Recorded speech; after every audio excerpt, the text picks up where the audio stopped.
మోడీ ప్రభుత్వం 29 కార్మిక చట్టాలను రద్దు చేసి పోరలు లేని లేబర్ కోడ్స్ ని అమలులోకి తెచ్చింది. 150 సంవత్సరాల పాటు కార్మిక వర్గం పోరాడి సాధించుకున్న హక్కులను కాలరాచింది. యాజమాన్యాల సేవలో, అంబానీలు అదానీల సేవలో కార్మిక వర్గాన్ని బానిసలుగా మార్చే ప్రయత్నం చేస్తున్నది మోడీ సర్కార్. వ్యవసాయ రంగంలో విత్తనాల దిగుమతులకు అవసరమైనటువంటి చట్టాలు చేసే ప్రయత్నం చేస్తున్నాం. భారతదేశం విత్తన ఉత్పత్తిలో స్వయం సమృద్ధిని సాధించిన దేశం.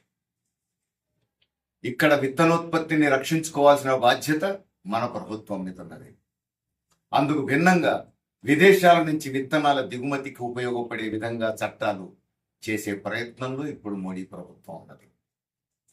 మరోవైపు గ్రామీణ ప్రాంతంలో ఉపాధి హామీ చట్టాన్ని ఇప్పుడు స్కీమ్గా, ఒక సంక్షేమ పథకంగా మార్చేసి,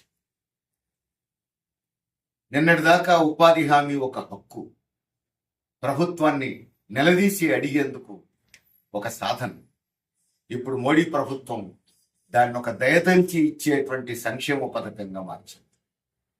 అంతేకాదు, వ్యవసాయం పనులు ముమ్మరంగా ఉండే సమయంలో ఉపాధి హామీ పనులు ఉండడానికి వీల్లేదని చెప్పి నిర్ణయించింది. అంటే వ్యవసాయం పనులు ముమ్మరంగా ఉండే సమయంలో వ్యవసాయ కూలీలకు ఇంకే పనులు లేకుండా చేసి భూస్వాములు, ధనిక రైతులు ఏమిస్తే అది తీసుకొని పనిచేసే విధంగా నెట్టడమే. అంటే వ్యవసాయ కార్మికులు సంఘం పెట్టుకొని భూస్వాములతో, ధనిక రైతులతో బేరసారాలాడడానికి అవకాశం లేకుండా చేసింది. ఉపాధి హామీ పనులు ఉన్నప్పుడు మీరు తగిన కూలి పెంచకపోతే మేము ఉపాధి హామీ పోతామని వాళ్ళు బెదిరించగలుగుతారు, బేరసారాలు ఆడగలుగుతారు, రేట్లు పెంచుకోగలుగుతారు. ఇప్పుడు మోడీ ప్రభుత్వం భూస్వాముల కోసం, ధనిక రైతుల కోసం కూలీల జీవితాలతో చెలగాటం ఆడుతోంది.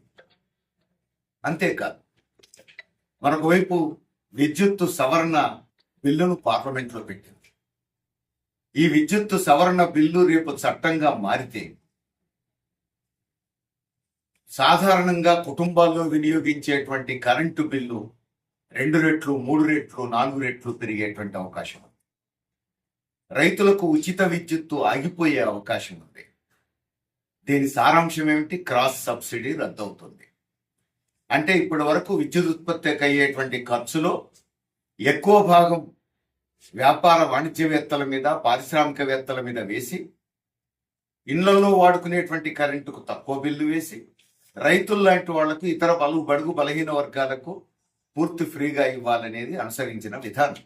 దీన్ని క్రాస్ సబ్సిడీ అంటాం. ఇప్పుడు ఈ క్రాస్ సబ్సిడీ లేదు. ఎవరు ఎన్ని యూనిట్లు వాడుకుంటే అంత, ఆ విద్యుత్ ఉత్పత్తికి ఎంత ఖర్చు అయితే అంత బిల్లు వేయాలి. ఇప్పుడు దీని ప్రకారం ఇది చట్టంగా మారితే పెట్టుబడిదారులకు, పెద్ద పెద్ద వాణిజ్యవేత్తలకు కరెంటు బిల్లు తగ్గుతుంది. ఇళ్లల్లో వాడుకునేటువంటి గృహ వినియోగదారులకు కరెంటు బిల్లు పెరుగుతుంది. రైతులకు ఉచిత విద్యుత్తు ఎగిరిపోయే ప్రమాదం ఉంది.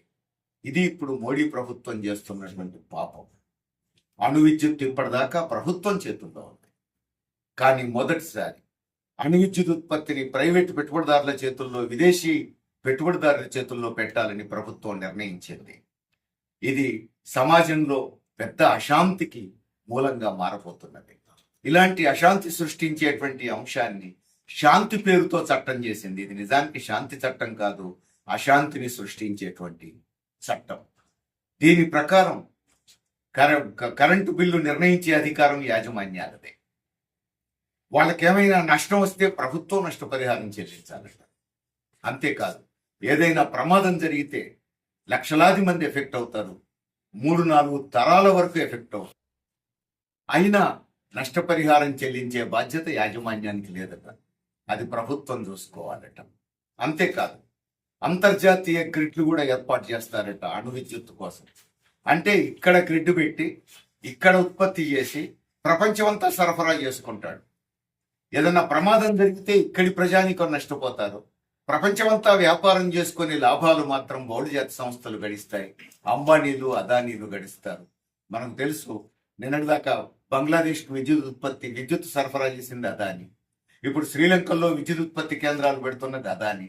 అంటే అంతర్జాతీయంగా విద్యుత్తు వ్యాపారం చేస్తున్నటువంటి అదానీకి మరికొన్ని బడా పెట్టుబడిదారులకు విదేశీ బహుళజాతి సంస్థల కోసం అణు విద్యుత్తుకు సంబంధించిన చట్టం శాంతి పేరుతో ఇప్పుడు చేసి ప్రజల మీద రుద్దింది మోడీ ప్రభుత్వం.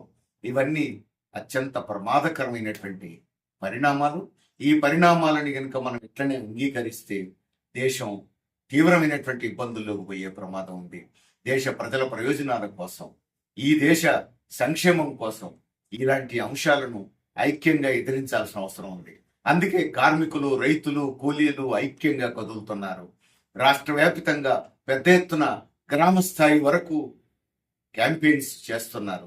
19వ తేదీన దేశవ్యాప్తంగా కార్మిక కర్షక ఐక్యతా దినోత్సవం నిర్వహించబోతున్నారు. ఆ సందర్భంగా జనవరి 19వ తేదీన జిల్లా కేంద్రాలలో పెద్ద ఎత్తున ధర్నాలు, ప్రదర్శనలు, బహిరంగ సభలు నిర్వహించాలని కూడా CITU, AIKS, all India agricultural workers union ఈ 3 సంఘాలు ఐక్యంగా పిలుపునిచ్చినాయి. కార్మికులు, రైతులు, కూలీలు ఈ పిలుపులో పెద్ద ఎత్తున భాగస్వాములై మోడీ ప్రభుత్వం మెడలు వంచే విధంగా ప్రభుత్వం మీద ఒత్తిడి చేయడానికి సిద్ధపడాలని చెప్పి విజ్ఞప్తి చేస్తాం.